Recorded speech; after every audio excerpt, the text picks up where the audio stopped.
Morning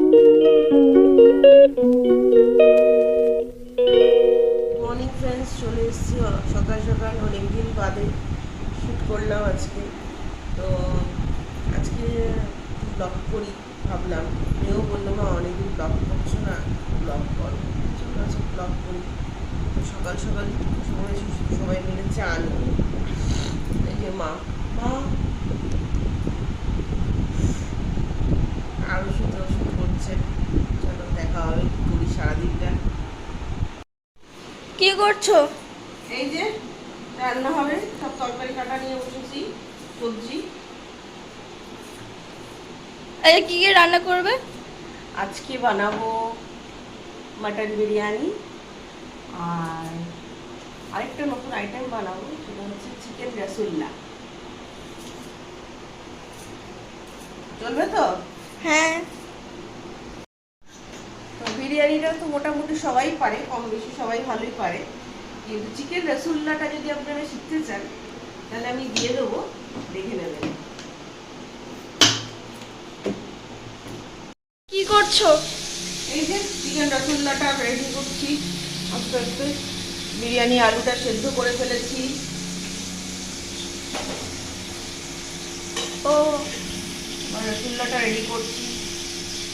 এখানে করছে chicken রসুল্লা। এই যে সব রেডি করে দিয়েছি, এবার মাখবো, মেখে বসাবো। আমার একটা বড় জায়গা লাগবে, তাই ভাবছি কড়াইটার মধ্যেই মেখে একবারে করে ফেলবো, বুঝলি তো আমার? সেটা ভালো হবে না বল? হ্যাঁ।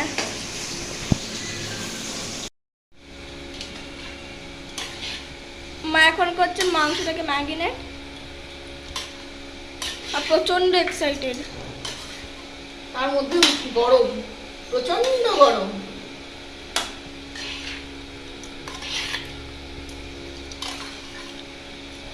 দেখি কেমন হয় রান্নাটা।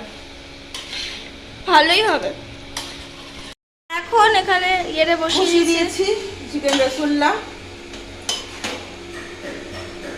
এবার ও নিজের মতন হতে থাক, সময় লাগবে।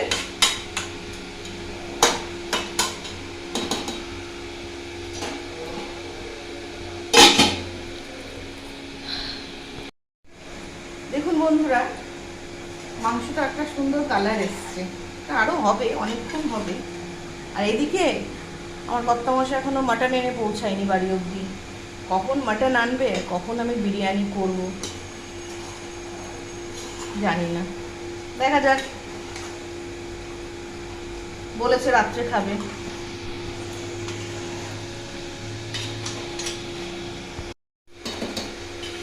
দেখুন বন্ধুরা, আমার মাংসটা কষছে, আরও কষবে অনেক, কিন্তু বেশিক্ষণ টাইম লাগে না। এটা একদম মেখে থেকে বসিয়ে দেওয়া হলো তো, বেশিক্ষণ টাইম লাগলো না। আমি একটুখানি ঝোল দেবো বা একটু কষাবো, একটা সুন্দর ফ্লেভার বেরিয়েছে। আর সবচেয়ে যেটা হচ্ছে, এটার মধ্যে কিন্তু এক্সট্রা কোনো মশলা পড়েনি, মানে রসুন আর আদা ছাড়া, আদা লঙ্কা ছাড়া মশলা কিন্তু পড়েনি, কাজেই শরীরের পক্ষে যথেষ্ট ঠিক আছে রান্নাটা। আর যা গরম পড়েছে তাতে এরকম হালকা রান্না ঠিক আছে। এটা রিচ না, মানে এটা সবাই খেতে পারবে। হ্যাঁ হ্যাঁ, সবাই খেতে পারবে। গরমের জন্য রিচ হয়ে যাচ্ছে মশলা টশলা দিয়ে, তা কিন্তু নয়। দেখ, রান্নাটা একদম হালকা। আমি একটুখানি ঘি দিয়েছি আর সামান্য তেল দিয়েছি, যে খুব তেল দিয়েছি তা নয়, একদম হালকা হবে এটা। মানে খেলে আশা করি কারো কোনো সাইড এফেক্ট হবে না। এটা বিরিয়ানি দিয়ে করছি বলে ভালো লাগবে। দেখা যাক বিরিয়ানি দিয়ে চলে কিনা। এর আগে আমরা যখন করেছিলাম তখন পরোটা দিয়ে খেয়েছিলাম, তো আজকে ভাবলাম বিরিয়ানি দিয়ে করি, ট্রাই করে দেখাই যেতে পারে, তাই না?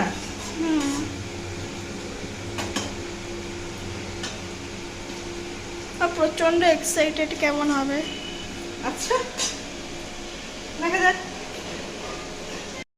তো বানালাম চিকেন রসুল্লা, দেখুন কেমন হয়েছে। এখন নিজে বিরিয়ানিটা বসাচ্ছি, এদিকে হচ্ছে মাটনটা সেদ্ধ হচ্ছে, এদিকে আলু ভাজা হচ্ছে, ওদিকে বেরেস্তা ভাজা হয়ে গেছে। রেডি করে রাখছি। ওই পরে তাড়াতাড়ি হয়ে যাবে। না তারপর আর পরে করছি, মানে সমস্তটাই রেডি করে রাখছি। রাত্রে যেহেতু ডিনারে খাবে এটা, তো বাদবাকিটা রাইস ফাইসগুলো একদম রাতেই করবো, ও সন্ধ্যাবেলায় করবো, করে জাস্ট আমি কাজটা একটু এগিয়ে রাখছি, তখন চটজলদি হয়ে যাবে। আর তুমি এখন আর বিরিয়ানিটা করবে না, পরে করবে। হ্যাঁ, বিরিয়ানিটা পরেই করবো। আমি তো ভেজে ঠেজে এগুলো রেডি করে রাখছি, পরে জাস্ট মাংসটা কষাবো, রাইসটা করবো, স্টেপ বাই স্টেপ সাজিয়ে দেবো, হয়ে যাবে। চলে আসলাম অনেকক্ষণ বাদে, তো সন্ধ্যা হয়েছে, সন্ধ্যা দেবো। তারপর বিরিয়ানিটা পুরো কমপ্লিট হয়নি, মাংসটা জাস্ট কষিয়ে রেখে দিয়েছি, ভাত ফাতগুলো করে তারপর বিরিয়ানিটা পুরো কমপ্লিট করবো। আসুন দেখতে থাকুন। মা বললো মা সন্ধ্যাটা দিয়ে দেবে, চালটা ভিজিয়ে দিই, চালটা এখন ভেজাতে এসছি।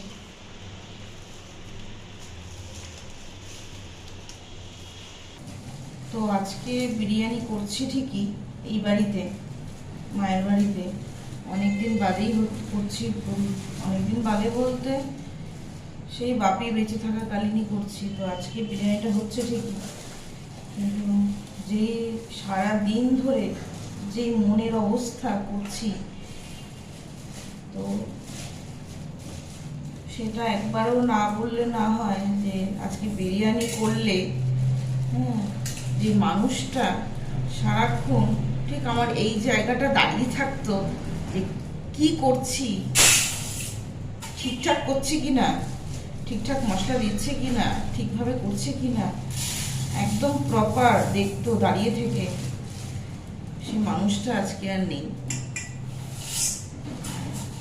তো বেশি কি খেত না, অল্পই খেতে পারতো, কিন্তু খেতে ভালোবাসতো বিরিয়ানি। একবার বিরিয়ানির নাম শুনলেই হয়েছে, শুধু বলতে দেরি, জিনিস আনতে তার দেরি ছিল না, বিরিয়ানি হবে, চল চল তাড়াতাড়ি। আজকে সেই মানুষটা, সবই হচ্ছে কিন্তু সেই মানুষটা আর নেই।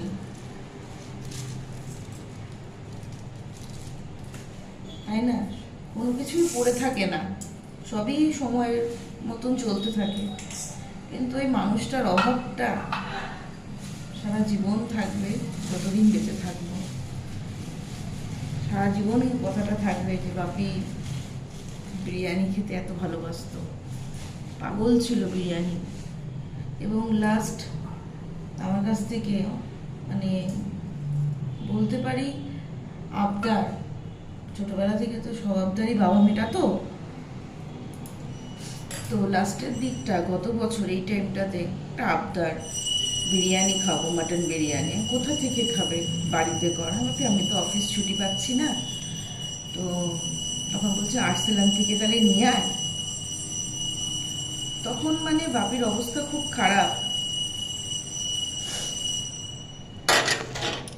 মানে আমরা খাওয়াবো কি করে, খেলে তার সাইড এফেক্ট হয়ে যাবে, এই সব চিন্তা করছি। কিন্তু সেই মানুষটার মাথায় আর সেই সব চিন্তা না, সে ভাবছে আমি বিরিয়ানি খাবো, আমরা ভাবছি খেলে তারপর কিছু হবে, এই করে করে আমি অ্যাভয়েড করছি। কিন্তু মানুষটা একদিন রাগের চোটে বলেই বসলো মাকে, মেয়ে কি আমাকে রোজই শোনাচ্ছে, মেয়ে তো আমাকে খাওয়াচ্ছে না। তো আমাকে মা বললো, হ্যাঁ রে তো বাপি এই কথা বলছে, আর ঠিক আছে আমি আজকেই নিয়ে যাব।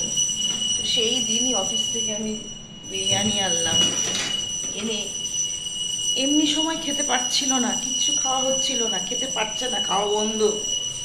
কিন্তু সেই দিন অদ্ভুতভাবে এত ভালো খেলো বিরিয়ানিটা, আমি নিজে অবাক হয়ে গেছি। যে মানুষটা খেতে পারে না, খাওয়া বন্ধ হয়ে যাচ্ছে, কিছু খেতে পারছে না, এত তার প্রবলেম হচ্ছে, যার জন্য ভয়ে আমি এক প্যাকেটই বিরিয়ানি আনলাম আর্সেলান, আমি নিয়ে না আর্সেলান থেকে, যাই হোক সে আনলাম, যে খেতে পারবে না পুরোটা, কিন্তু অদ্ভুতভাবে কিভাবে এক বক্স খেয়ে নিল। খেয়েছে সবচেয়ে ভালো কথা, কিন্তু আমি ভাবলাম সে লাস্ট খেলো, আর কি তৃপ্তি করে খেলো, সেই তৃপ্তি আমি ওনার মুখে তার ফুটে উঠেছে। তো আজকের দিনে দাঁড়িয়ে আমার মনে হচ্ছে বাপির কথা, খুব মনে পড়ছে যে এই করছি, কিন্তু বাপি আর নেই।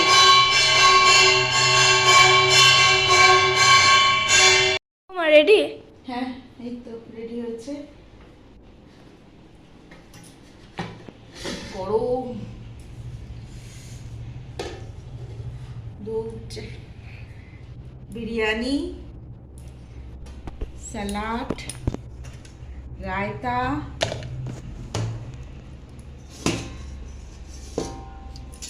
এটা হচ্ছে চিকেন রসুল্লা।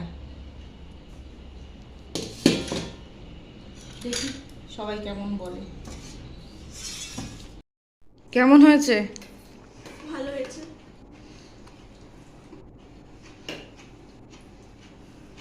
ভালো হয়েছে বলে চুপ। কি গো, কেমন লাগছে? হ্যাঁ, খাওয়ার সময় ডোন্ট ডিস্টার্ব। তো তো চলে গেল, এবার আমি বসবো খেতে, মা বসবে। তো তো অনেক রাত হয়ে গেছে। ওই আমাদের ভিডিওটা যদি আপনাদের ভালো লেগে থাকে তাহলে লাইক, কমেন্ট আর